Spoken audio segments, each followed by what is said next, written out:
All right, hello everyone. This is section 2.1, and here's the title over there. Okay, so we're basically working with linear equations to solve real problems, and as you know, I'm only going to show you as much theory as you need in order to solve the real-life problem. Okay, that's what this is about. So these are some of the things we're going to be studying. All right, solving for x, solving for y. What does that mean in real life? So if you're solving for x, you're solving for how much of something in order to make a certain profit. Whereas if you have the profit, you want to say, well, how many do I have to sell? Going backwards. Direct variation. If you know what a rate is, then you could say, okay, if it costs me $5 for this number of products, how much is it going to cost me for this number of products as a proportion? So we're going to talk about that. All right, so standard forms of a line. We don't really need to know about the standard form of a line, so I'll just show it to you in context. You can read through those slides on your own. Basically, let's do it in context. It makes more sense. Okay, basically, you need to know is y equals mx plus b. So the first one's right there. We're going to take a look at that. So down here, first thing I'm going to do is write down the equation that they give you. I think I have to do this.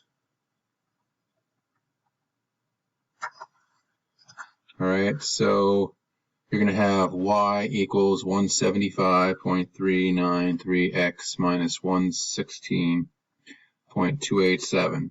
So remember, as always, we have to remember to think about what's the subject and what are the variables involved. All right, so if you read this problem, it's about credit card debt. So we're talking about credit card debt. So the interest paid on a $10,000 debt over 3 years is approximated. So you have a $10,000 debt and 3 years. So where x, okay, dollars, where the interest rate is x%. So x is the interest rate. And we're trying to find that. What is the interest rate if the interest is? Okay, so the interest is, so y stands for interest, I suppose. The interest, yes, so y stands for the interest in money. Okay, so you're borrowing $10,000. You're taking 3 years in order to pay it off. X is your interest rate, and Y is the amount of interest that you're paying to borrow that $10,000. So they're telling you that the interest is $1,637.60. So we know the interest that we're going to pay. We know a formula that equates interest to the interest rate, right? So for this loan. So therefore, we have to work backwards and find what X is, okay? X is the interest rate, so to find out what rate that is. So we have the equation. Okay, so y equals 175.393x minus 116.287. Now we can go ahead and proceed. We're trying to solve for x, so this is algebraic, and then we'll do it on the grapher, okay? So basically you want to add. This does help sometimes if you don't have a graphing tool handy, or sometimes it's necessary to do by hand. So you're going to add that to both sides. So we know what y is. We can insert that value. So 1637.6, right? And you add 116.287 is equal to 175.393x. And then we divide both sides by 175.393x. Sorry, just the number 175.393. And that's when we want to use our calculator. So let's take a look at that. So Desmos is also a regular calculator, so we can just type that in there. So we have the equation for later. So we have y equals 175.393x. Just have it for later because I know we're going to use it somehow. 175.393x minus 116.287. Okay, so we're going to use that for later, but also it's a regular calculator. So we're going to take 1637.60, okay, plus whatever that was, 116.287, and we get 1758.87. Now we have to divide that by 175. So on our calculator, we can just say, okay, put that in parentheses, and say, okay, can you please divide that by 175.393, and we get 9.99, so that's what equals x. So x equals basically 10. So the wavy lines mean approximately, so x is approximately equal to 10. All right, so there you go, 10% is 10%. But let's do this on the grapher just to verify, okay? So we go over here on our graphing tool, and we have our function that's already here for us. There it is. And then we try to zoom that in. Now remember, we have to go to the wrench here to make sure that our limits are correct. Now, x is going to go from, let's say we didn't know, say 5% to 15%. We don't know approximately. We know it's going to be around 10. We're guesstimating. Now, y is the interest, so put it just before. So let's say 1,000. Okay. We have to kind of use our common sense to determine like how much money would be normal for interest on a $10,000 loan. 20,000. Okay, and then off. And then we see our picture down here. I think our y is too big. Oh, I meant to say 2,000, not 20,000. There we go. Okay, so right there, now we want to say, well, what's x? Well, we have y, right? So instead of putting x equals, we put y equals. So we put down what we know. What do we know? Y is equal to 1637.60. We know the amount of interest that we paid. So if we put the amount of interest paid, it will lock it right in there and tell us that our domain value that goes with that is interest. So x stands for interest, y stands for interest paid, y, okay? So we know it's 10%, so we just verify the algebra, okay? So hold on to that. Okay, so let's take a look here. This example talks about someone who has some stock that's currently worth $100,000, and then the value drops by 40%. And so we're asked, well, what percent increase will be necessary to bring the stock back up to 100,000? All right, so be careful before you say it's 40%, because it might not be. So, little math here. If we reduce it by 40%, that makes sense. So if we reduce it by 40%, we have 60% left. So if we multiply it by 0.6, we're going to have 60,000. So if we have an account that's worth 60,000 and we have to raise it to 100,000, okay, we have to raise it by 40%. So the formula you need is percent change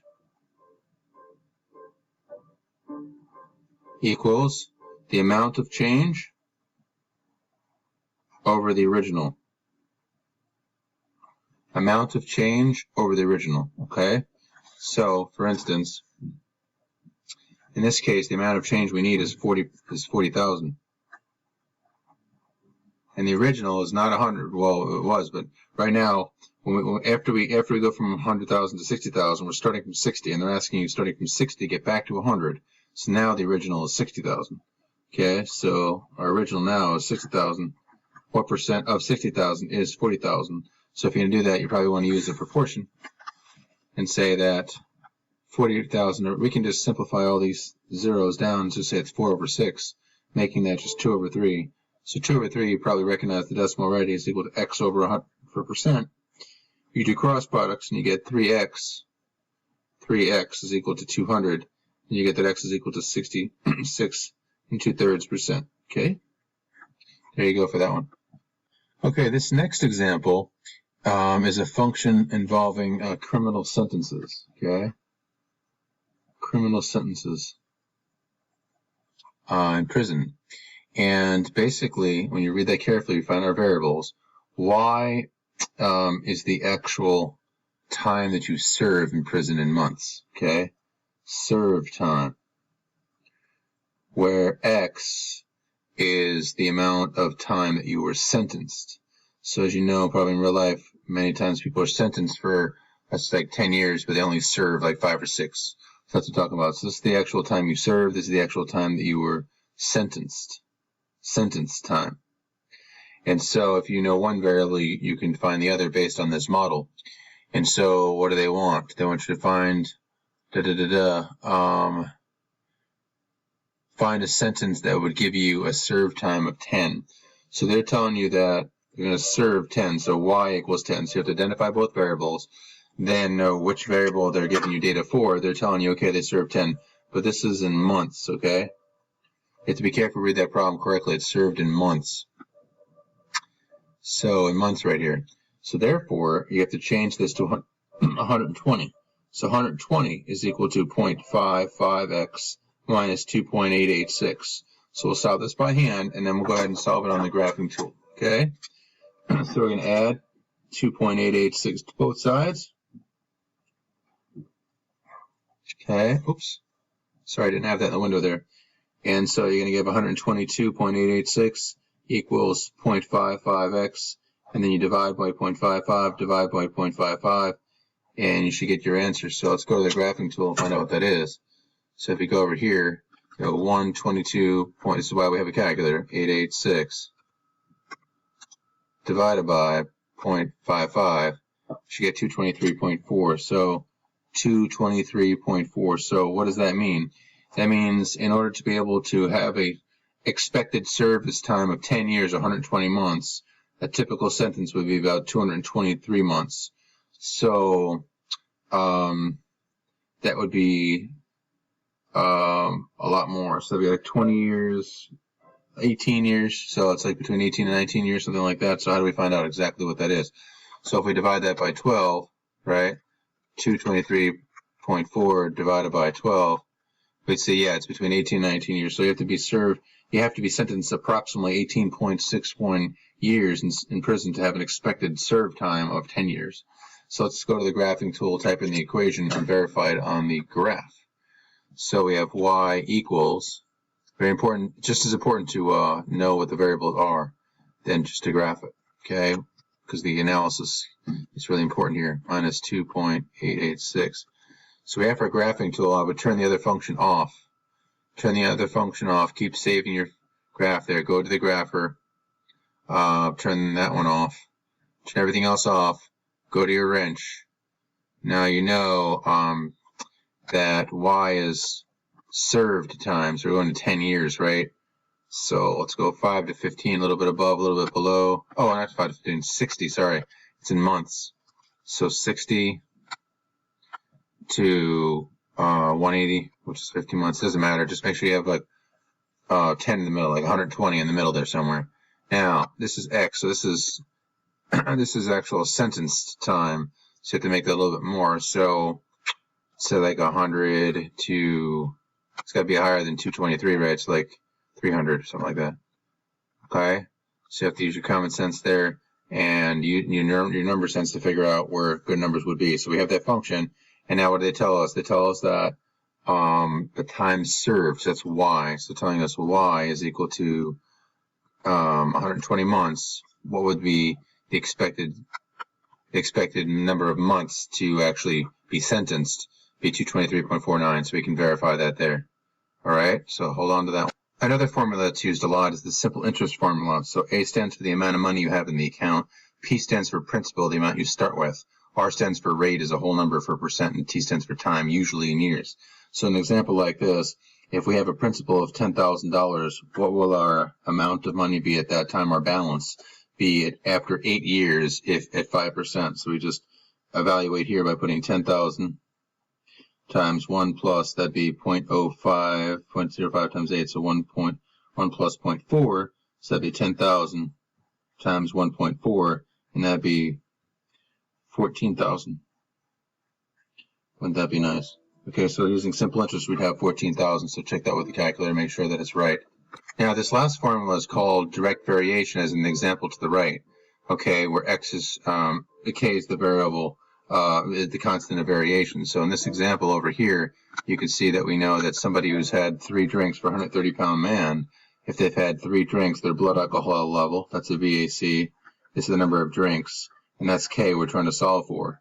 So if the blood alcohol level was 0.087 and the constant for 3 drinks, then we can divide by K, and we get K is equal to 0.029. And then from there, we move ahead. So we use the answer to the first part, which we can use to solve that K is equal to 0.029, and we solve it for if you had 5 drinks. So you're going to say, what's the blood alcohol level? So it'd be 0.029 times 5. You find out that the BAC would be equal to 0.145, 14.5%. So we find K in the first part, and then we use it in the second part to get the other answer.